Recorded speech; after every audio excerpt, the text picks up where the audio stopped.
China is capable of launching cyber attacks on us and that he can disrupt a large amount of our system. देखा आपने video clip, इसमें CDS Bipin Rawat साफ साफ कह रहे थे कि चीन भारत पर कभी भी साइबर हमला करने में सक्षम है और वो कभी भी भारत के बहुत ही महत्वपूर्ण जो सिस्टम से उन्हें हैक कर सकता है, जरूरी इंफॉर्मेशन चोरी कर सकता है, हमारे इकोनॉमिक सिस्टम को डाउन कर सकता है, बैंक के सर्वर्स को बंद कर सकता है, टेलीकम्युनिकेशन को ठप कर सकता है, जोरदार झटका पड़ सकता है भारत को फाइनेंशियली अगर ऐसा किया चीन ने। तो चीन चाहे तो ये हमला कर सकता है, उसकी कैपेबिलिटीज पर पूरा भरोसा था बिपिन रावत को कि चीन ऐसा कर सकता है।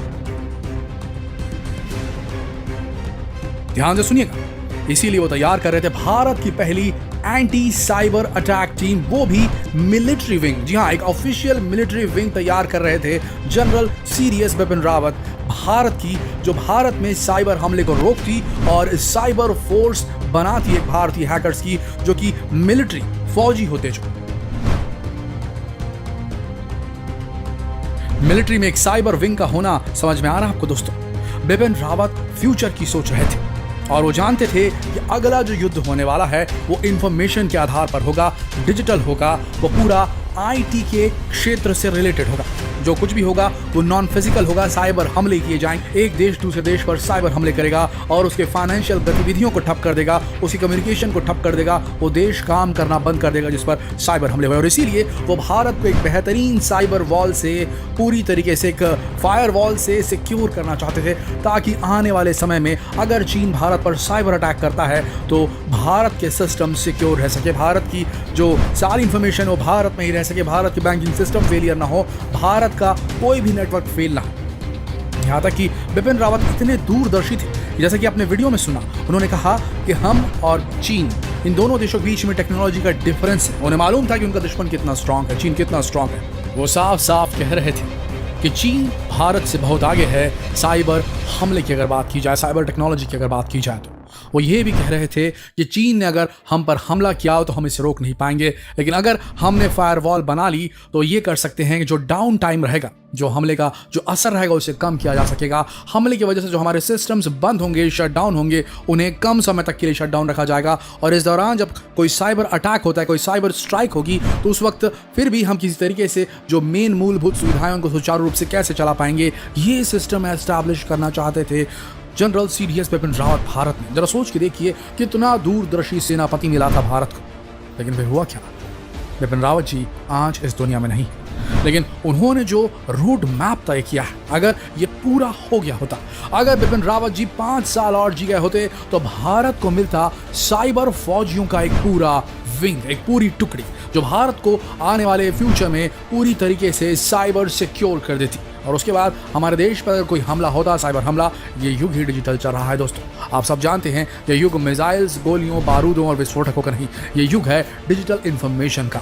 और इस युग में वही जीतेगा जिसके पास ज़्यादा इंफॉर्मेशन रहेगी, वही जीतेगा जिसकी सैटेलाइट्स पड़ोसी देश, दूर के देश, दुश्मन देश के सड़क पर घूमती हुई गाड़ियों की नंबर प्लेट तक पढ़ ले।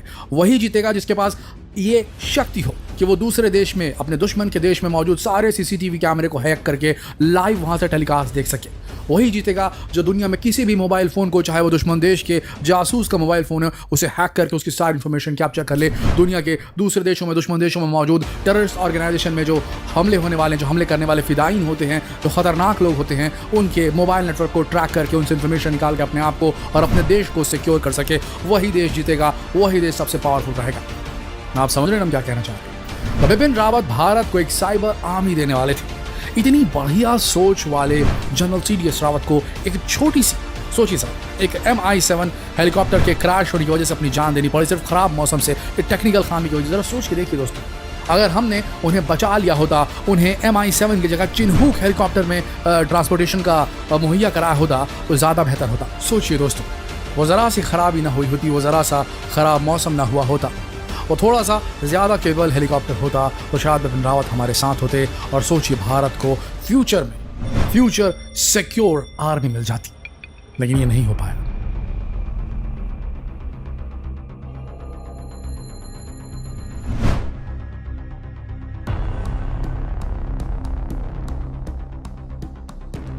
लेकिन हमें याद रखना होगा कि अपनी मृत्यु से पहले ही बिपिन रावत जी ने 6-7 महीने पहले अप्रैल 2021 में ये बड़ी चेतावनी दे दी थी।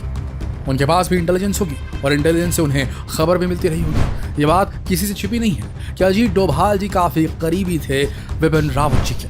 और अजीत डोभाल कौन है ये हमें आपको बताने की जरूरत नहीं। भारत के NSA नेशनल सिक्योरिटी एडवाइजर सबसे पावरफुल व्यक्ति है के हिसाब से देखा जाए इंटेलिजेंस की दुनिया में अगर बात की जाए तो। और इन दोनों के बीच पक्का कोई बात हुई, कोई इनपुट मिला होगा और खुद बिपिन रावत जी के सोर्सेज भी होंगे और वो जानते होंगे कि चीन किस चीज़ के कैपेबल है। तभी उन्होंने भरे मीडिया के सामने ये वक्तव्य दिया था कि साइबर हमले के लिए हमें तैयार रहना चाहिए चीनियों के।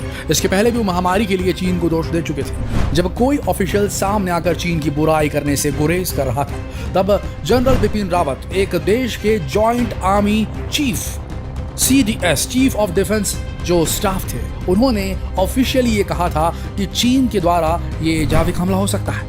ऐसी स्थिति में अगर उन्होंने ये बड़ी चेतावनी दी है कि चीन की तरफ से एक साइबर हमला हो सकता है तो ये बहुत बड़ी चेतावनी है और भारतीय सेना को उनके जाने के बाद इस चीज़ का खास ख्याल रखना चाहिए और भारतीय सरकार को भी पूरी तरीके से हाई अलर्ट पर रहना चाहिए कि क्यों ना ये साइबर आर्मी विंग जो बिपिन रावत जी बनाना चाह रहे थे इसे बनाया ही जाए किसी भी हालत में। तभी भारत साइबर हमलों से सिक्योर हो पाएगा। अन्यथा आने वाले समय में अगर चीन ने ऐसा कर दिया तो ये बात तो सबको पता है कि चीन इस मामले में भारत से कहीं आगे है। उसके पास साइबर हैकरों की पूरी एक टीम है, ऑफिशियल भी और अनऑफिशियल भी। ये भारत में जोरदार तबाही मचा सकते हैं। दोस्तों सोचिए अगर ऐसा हो गया तो क्या होगा।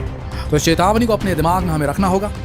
अब ये नहीं कहा जा सकता कि इन सारी चीज़ों की वजह से बिपिन रावत के इन मूवमेंट की वजह से, बिपिन रावत के इन रिवोल्यूशनरी विचारों की वजह से, उनके आर्म फोर्सेस में जो वो रिफॉर्म ला रहे थे उसकी वजह से कहीं साजिश के तहत तो उन्हें सैबोटाज नहीं कर दिया गया। ये सवाल, इसका जवाब हमारे पास अब तो नहीं, ना ही इसके सबूत शायद मिल पाएंगे। लेकिन इतना तो तय है कि हमें अलर्ट रहने की ज़रूरत है। दुश्मन पूरी तरीके से सजग है और ये दुनिया पूरी तरीके से इन्फॉर्मेशन पर बेस्ड है। जिसके पास ज़्यादा इन्फॉर्मेशन